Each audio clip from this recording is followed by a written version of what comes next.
Boy, you was happy and cheering like a when I went to jail, huh? The same way you was when you snitched on all your friends. You took down the whole Atlanta.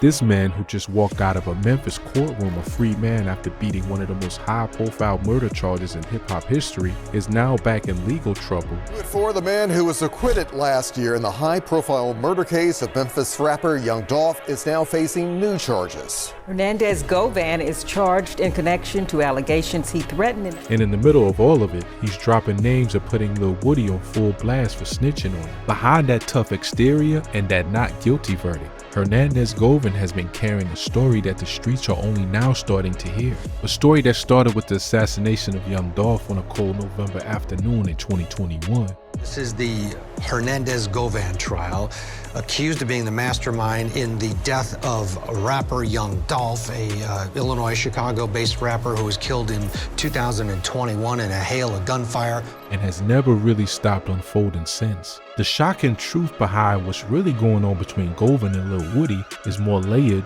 more dangerous, and more explosive than anything the blogs have been telling you. And today, we're about to reveal it all.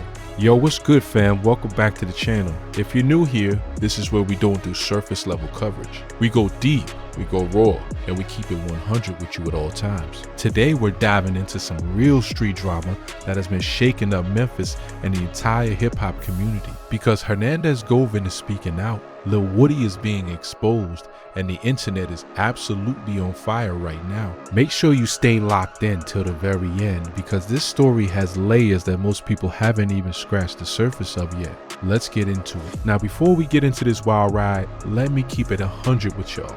There's been a whole lot of noise on social media about Hernandez Govan and Lil Woody. People talking, people speculating, half-truths flying around everywhere you look. But yo, we about to separate the facts from the fiction, the real from the fake, and give you the complete picture that a lot of these blogs and channels are not giving you. Because here's the thing, this situation doesn't start with Govan and Woody beefing online. It doesn't start with a diss track or a viral clip. It starts with one of the most devastating moments in recent hip-hop history. And if you don't understand where this all began, you cannot understand why what's happening right now matters as much as it does. November 17, 2021, that's the date that changed everything. Not just for Memphis, not just for hip-hop, but for every single person connected to this entire situation, including Hernandez Govan and Lil Woody. That was the day Young Dolph, born Adolph Thornton Jr., walked into Makeda's homemade butter cookies on Airways Boulevard in Memphis, his favorite cookie spot, a place he'd been 100 times before. He was in his hometown that day doing what he always did, giving back to his community, handing out Thanksgiving turkeys to families who needed them. Two gunmen pulled up in a Mercedes-Benz, stepped out, and opened fire in broad daylight. The medical examiner later confirmed that Young Dolph was shot approximately 20 times. He never made it out of that building alive. That's some heartbreaking stuff right there. A man who was loved by his city, respected as an independent artist, who refused to bow down to anybody, taken out at 36 years old while doing something good for his people. And the ripple effects of that moment are still being felt today, which is exactly why we're here talking about this. Now hold up before y'all start thinking this was some random act of street violence that came out of nowhere. This was calculated, this was organized, this was a premeditated hit connected to some deep industry and street politics that had been brewing for years. And over the next several years, the court slowly began pulling back the curtain on exactly who was responsible. Two shooters were identified, Cornelius Smith and Justin Johnson. Johnson was convicted of first-degree murder in 2024 and sentenced to life in prison plus 35 years. Smith eventually pleaded guilty to second-degree murder in May 2026 and received a 20-year sentence, but the man prosecutors claim was the one pulling the strings, connecting the dots between the people who ordered the hit and the people who carried it out. That was Hernandez Govan. But here's where it gets real spicy,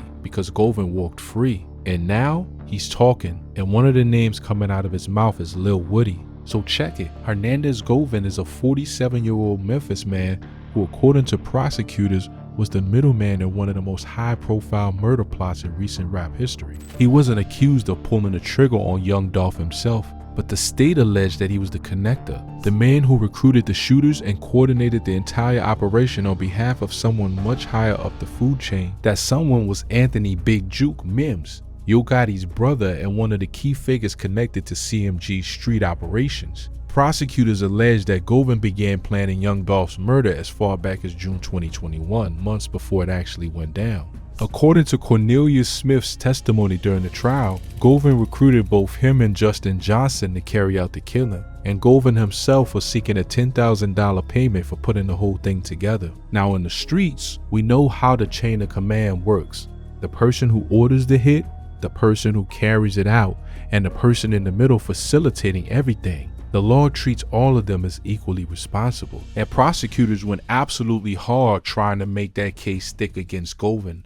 They had phone records, they had text messages, they had a cooperating witness who was one of the actual shooters pointing the finger directly at Govan. But yo, this is where the story gets deeper than just the surface level narrative. Because when Govan's trial finally kicked off in August 2025, nearly 4 years after Dolph's death, the prosecution's case had some very serious cracks in it.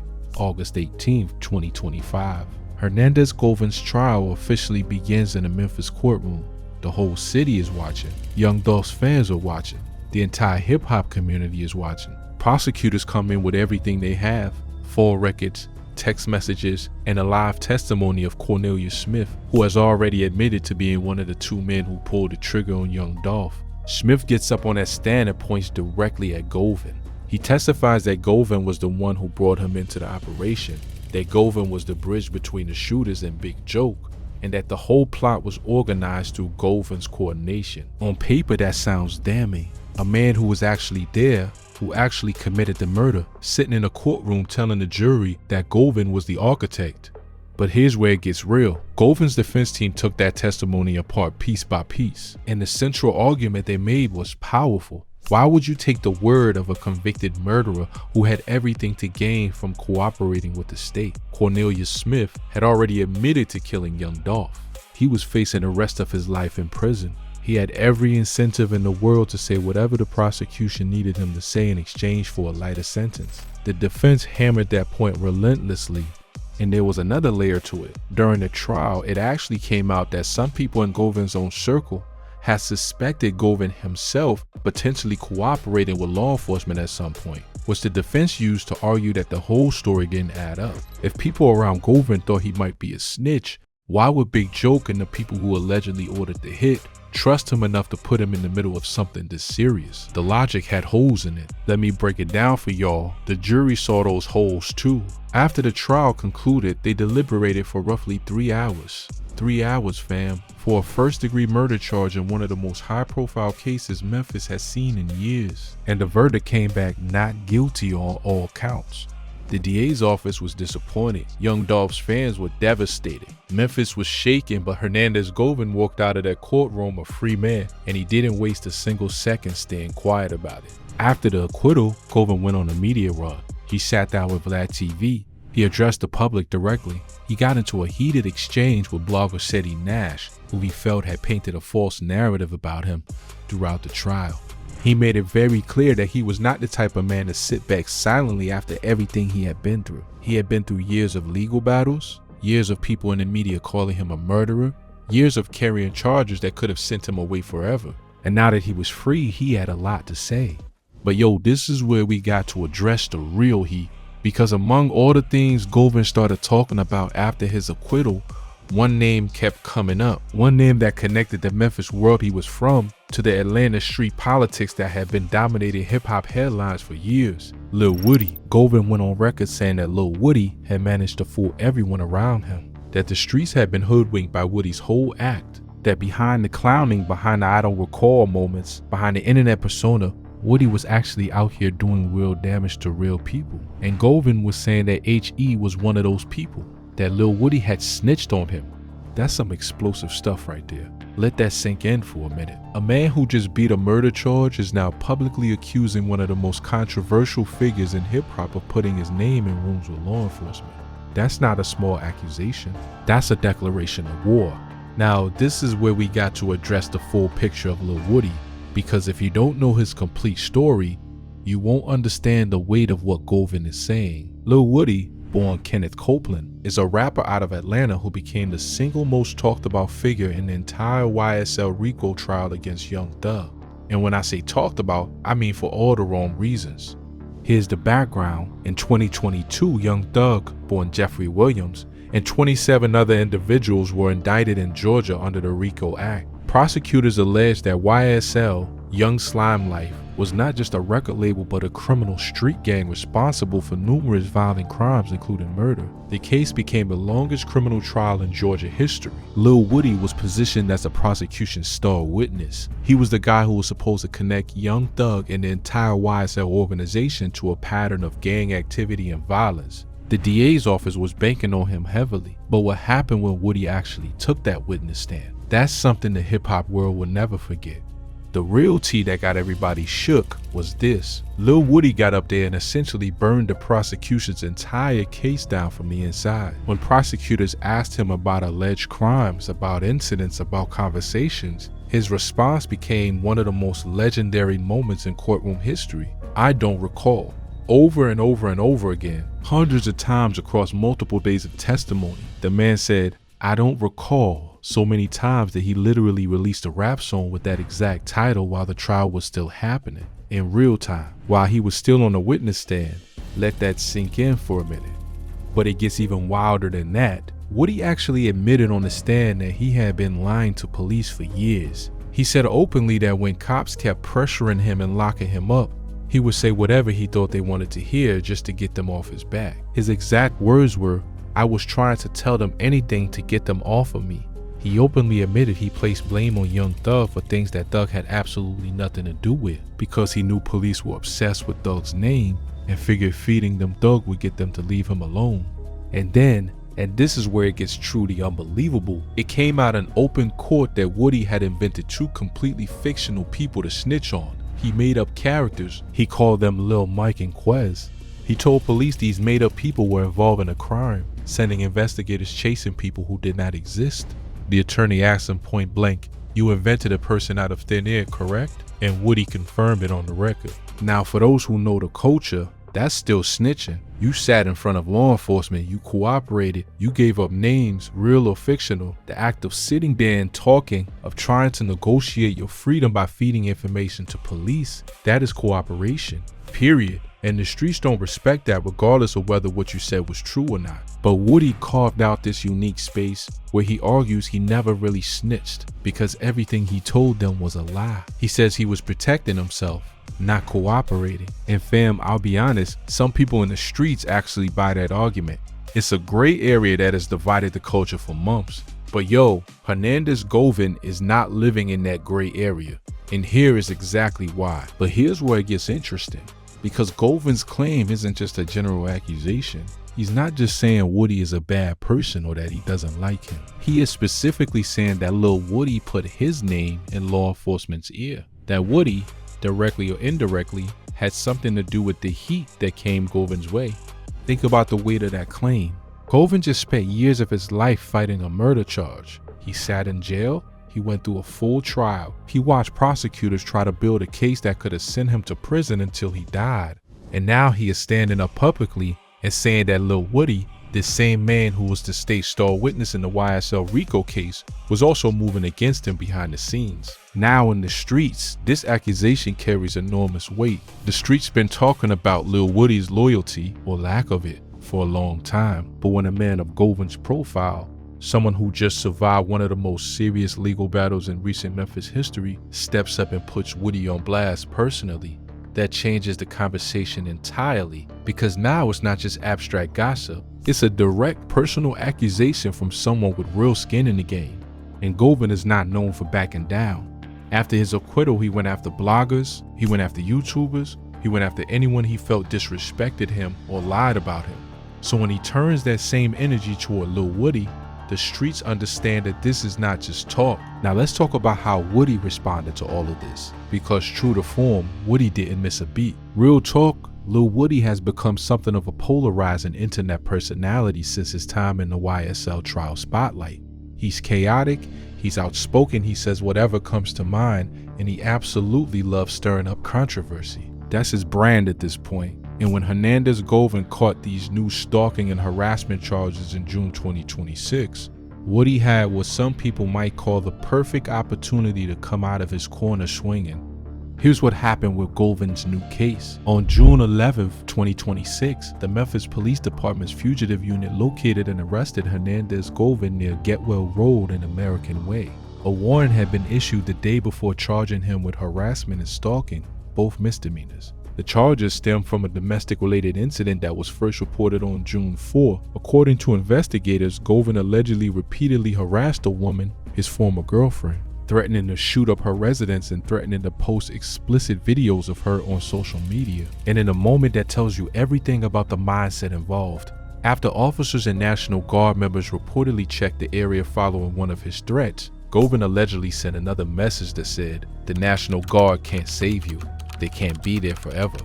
He was taken into custody without incident, wore a red jail uniform in court, which they typically reserve for high-profile individuals, and was escorted by 3 members of the Shelby County Detention Response Team, a specialized tactical unit. His bond was set at $4,000 with conditions that included staying away from the victim, no firearms, and no social media contact with her. Now imagine you're Lil Woody watching all of this unfold. The man who just publicly called you a serial snitch is now back in a jail uniform less than a year after his big acquittal. You know Woody couldn't sit still. The internet has been watching and waiting for his response. And given his track record of popping up with energy every time someone he has beef with catches a case, the community fully expects him to say something. And that back and forth, that trolling energy that Woody brings every time he smells blood in the water, it just pours gasoline on an already dangerous situation. The real kicker though is that this situation is way bigger than just 2 men beefing on the internet. What we are really watching right now is a collision of multiple worlds. The Memphis street scene, the Atlanta YSL situation, the Young Dolph murder case aftermath, and the broader ongoing conversation about snitching, loyalty, and survival in hip-hop, all crashing into each other simultaneously. Let's start with Govan. This is a man who has been through the absolute fire and walked out the other side. He was indicted on first-degree murder charges in one of the most watched cases in Memphis history. He sat in jail, he beat it, and then less than 12 months later, he's back in the system on new charges. Now to be clear, these new charges have absolutely nothing to do with the Young Dolph case. These are misdemeanor stalking and harassment charges stemming from a domestic situation. But perception is reality in the court of public opinion, and his critics, most definitely including Lil Woody, are going to use this moment to poke holes in everything Govan has been saying. And that's the difficult position Govan is in right now. He's trying to speak his truth, expose people he believes came after him, and rebuild his narrative after years of being publicly labeled as a murderer. But every time new legal trouble surfaces, it gives his detractors ammunition to dismiss him. It becomes easy to say, this man is out here talking about what other people did when he's got his own issues to deal with. That narrative, fair or not, follows him. For y'all who might not fully understand why the snitching accusation carries this much weight, let me explain. In the world that these men come from, the no snitching code is not just a rule.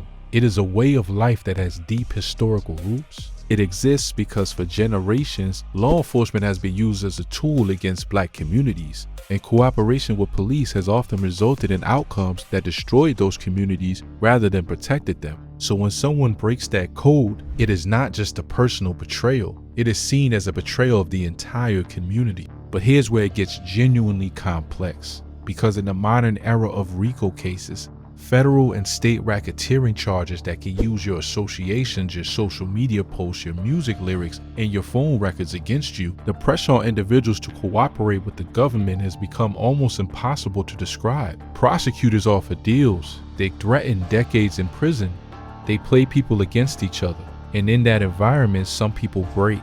Lil Woody represents the most extreme and confusing version of that pressure.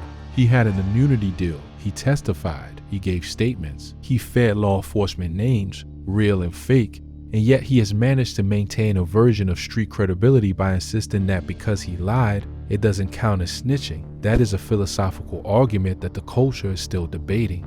But Hernandez Govan doesn't have time for philosophy. This man watched prosecutors try to use a cooperating witness to bury him for life. He knows firsthand what it looks like when someone's cooperation ends up in the courtroom being used against you. And he is saying that Lil Woody's actions, whatever form they took, contributed to the legal pressure that came his way. That is a personal claim with personal stakes, and that is why this beef hits different from your average rap drama. Now, this ain't just about one beef or one accusation.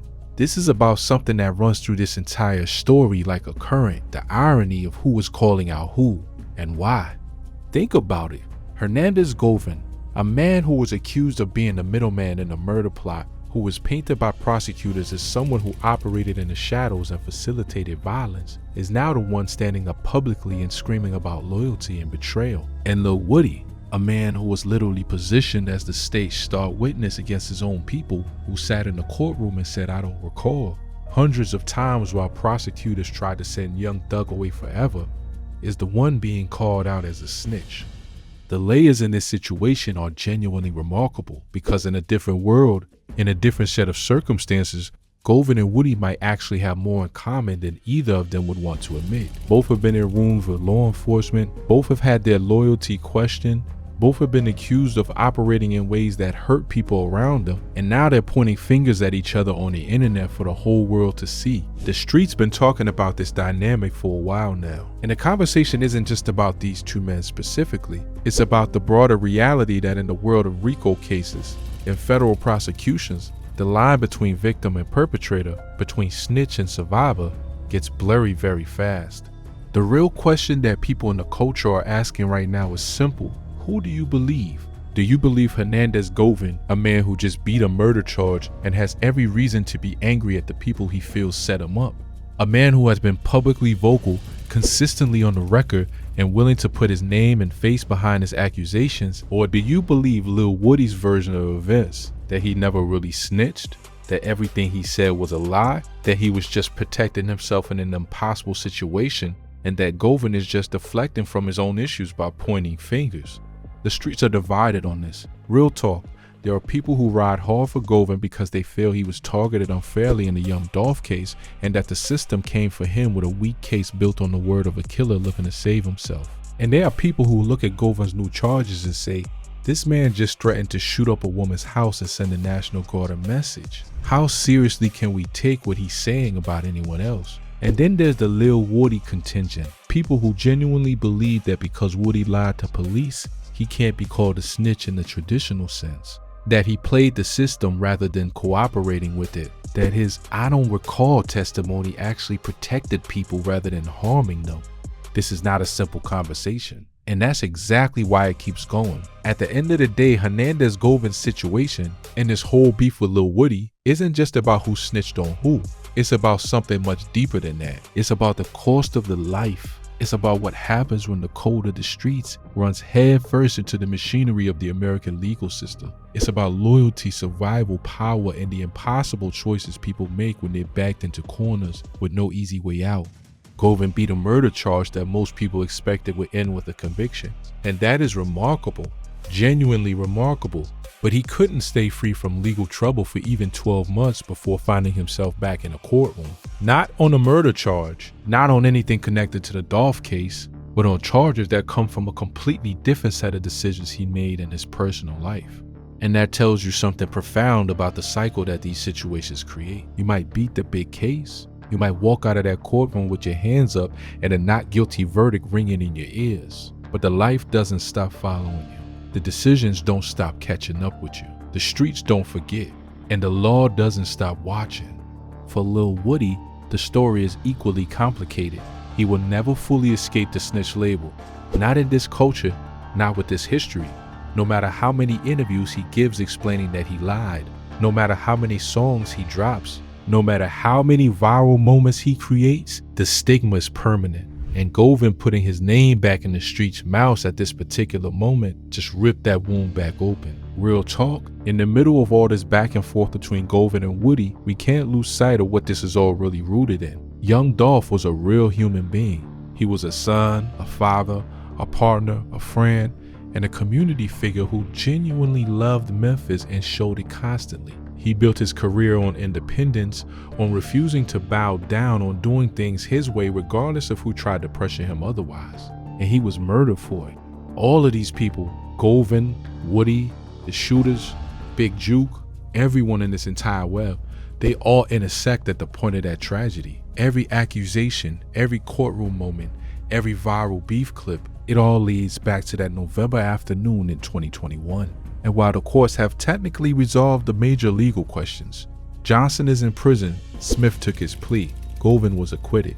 The human cost of that day is still very much alive. Young Dolph's family is still living without him. His kids are growing up without their father. His city is still feeling that loss. For Lil Woody, the streets are watching. And knowing Woody's track record, knowing his personality and his love of the chaos, he is not going to let Govan's accusations sit unanswered. Whether that response comes in an interview, a live stream, a diss track, or just a series of social media posts, something is coming. Because Woody feeds off this kind of energy, it's his element, and Govan just handed him a moment on a silver platter. What are your thoughts on Hernandez Govan putting Lil Woody on full blast like this? Do you think Woody was genuinely out here moving against Govan behind the scenes? Or do you think Govan is using this beef to shift the focus away from his own legal troubles? Drop your thoughts in the comments below. I read every single one, and I want to hear where y'all stand on this. And if you want more in-depth breakdowns of the biggest stories in hip-hop and street culture, click on the video on screen right now.